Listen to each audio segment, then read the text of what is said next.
Welcome students, class 12th के Vistas book के chapter number 6 on the face of it के most important questions के collection में आपका स्वागत है। आज मैंने आपकी डिमांड पर मोस्ट इंपॉर्टेंट क्वेश्चंस के साथ उनके आंसर्स भी प्रिपेयर किए हैं, लेकिन हमने शॉर्ट आंसर टाइप और लॉन्ग आंसर टाइप जो आपके मोस्ट इंपॉर्टेंट है उन सब का मिलाकर एक ही आंसर प्रिपेयर किया है, जो कि आपको एक्सक्लूसिव अपने ही चैनल पर मिलता है। कॉमन आंसर कोई सा भी क्वेश्चन हमने लिया हो, लेकिन हम कोशिश करते हैं कई सारे क्वेश्चंस का एक ही आंसर आपको उपलब्ध करवाने की। इस वीडियो में भी हमने वही किया है। आइए स्टार्ट करते हैं। ये हमने आपके टोटल, एडिशनल और टेक्स्ट बुक के मिलाकर और शॉर्ट और लॉन्ग आंसर टाइप मिलाकर हमने आपके 5 क्वेश्चंस लिए हैं, और ये हमने आपको आंसर स्क्रीन पर नजर आ रहा है, ये लिया है। मैं आपको एक बार इसका हिंदी ट्रांसलेशन समझा देता हूं, क्योंकि कई बार स्टूडेंट्स को वर्ड्स ध्यान में नहीं रहते हैं, लेकिन अगर हमें उसकी हिंदी ध्यान में है तो हम उसका मिलता जुलता दूसरा वर्ड लिखकर आ सकते हैं। इसलिए आप थोड़ा पेशेंस से, धैर्य से इसका एक बार हिंदी ट्रांसलेशन सुन लें, फिर हम क्वेश्चन का आंसर इसमें से कैसे लिखना है। और लॉन्ग आंसर टाइप ये जो क्वेश्चन है इनका भी एक ही आंसर है, लेकिन मैं समझाऊंगा इनका आंसर कैसे लिखना है। Mister Lamb was an old man. Mister Lamb एक बूढ़े व्यक्ति थे। He lived alone in a big house in his own garden. वो उनके अपने बगीचे के एक बड़े मकान में अकेले रहते थे। उनका अपना बगीचा था, उसी में उन्होंने मकान बनाया हुआ था। Derry got into his garden by climbing over a wall. Derry उनके बगीचे में दीवार फांद कर चला गया था। Mister Lamb was a fellow who loved life. Mister लोग उन लोगों के से प्रेम करते थे जो जीवन के प्रति सकारात्मक रुख रखते थे।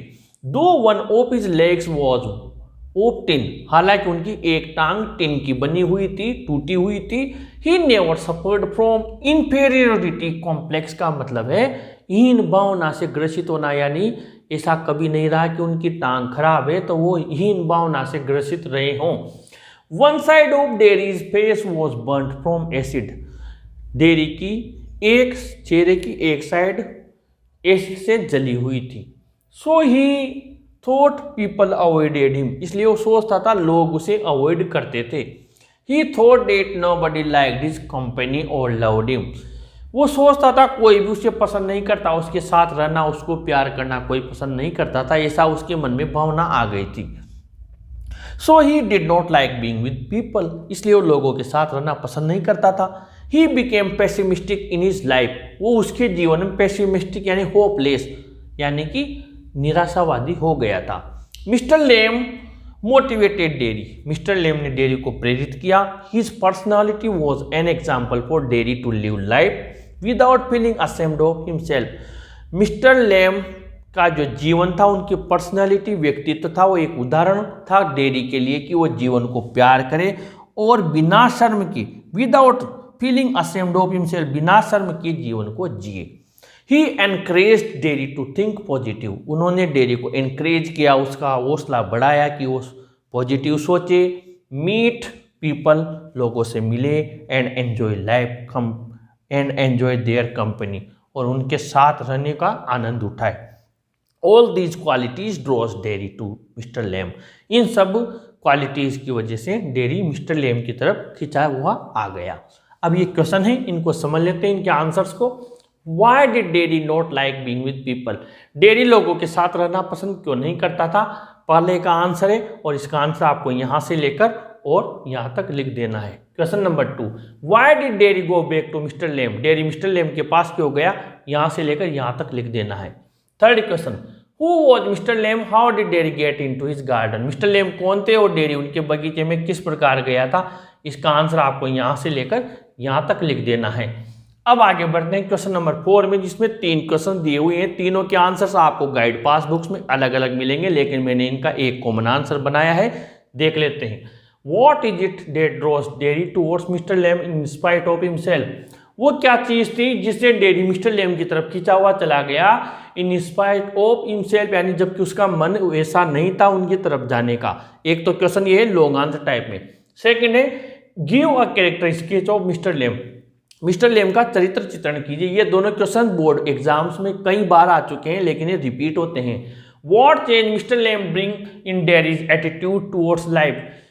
मिस्टर लेम ने जीवन के प्रति डेयरी के सोच में क्या बदलाव लाया। ये तीनों क्वेश्चन है, एक ही आंसर है और आंसर के लिए कुछ नहीं करना, यहाँ से लेकर और लास्ट तक पूरा लिख देना है, कहीं से कोई परिवर्तन नहीं करना, मिस्टर लेम से लेकर मिस्टर लेम तक। अब इसी में क्वेश्चन नंबर 5, डेयरीज कैरेक्टरिस्टिक्स। इसमें से डेयरी का कैरेक्टरिस्टिक्स भी पूछा जा सकता है, हालांकि इसका आंसर अलग से बनना चाहिए, लेकिन मैंने कोशिश की आपको अलग अलग आंसर याद न करना पड़े, इसके लिए आप ध्यान से समझे आपको करना क्या है। ये डेयरी का कैरेक्टरिस्टिक्स भी बन जाएगा। हालांकि मिस्टर लेम का कैरेक्टरिस्टिक्स उतना शानदार नहीं बनेगा, लेकिन फिर भी अलग आंसर याद करने से बढ़िया हम इसी में से उसको बना देंगे। बस आप समझ लीजिए तरीका क्या है। डेयरी के कैरेक्टरिस्टिक्स में हमें क्या करना है, जो डेयरी वाली लाइन है उसको ऊपर ले लेना, यानी ये जो हमने पहले का आंसर बनाया ये वाला लाइफ तक का ये आंसर आपको पहले लिख देना है, यानी क्वेश्चन नंबर 1 का आंसर आपको ऊपर ले लेना है। और इसके बाद में फिर आपको क्वेश्चन नंबर 3 का आंसर लिखना है, जो यहाँ तक है, लेकिन आपको ये आंसर यहाँ तक लिखना है। यानी आप ध्यान से समझें, जब हम डेयरी का कैरेक्टरिस्टिक्स लिखें तो हमें कैसे लिखना है। पहले तो हमें 1 शॉर्ट आंसर टाइप का, फिर उसके बाद में हमें लिखना है 3, लेकिन 3 का आंसर यहीं पर कंप्लीट हो रहा है। ध्यान से समझे, ये आंसर आपको कहाँ तक बढ़ाना है, कॉम्प्लेक्स तक, यानी 3 में आपको कॉम्प्लेक्स तक बढ़ाना है। उसके बाद में प्लस आपको 2 का आंसर लिखना है। ये तरीका आपको किसमें लेना है, डेयरी के कैरेक्टरिस्टिक्स में। बाकी इन तीनों के आंसर में आपको कुछ नहीं करना, वैसा का वैसा ही लिख देना है।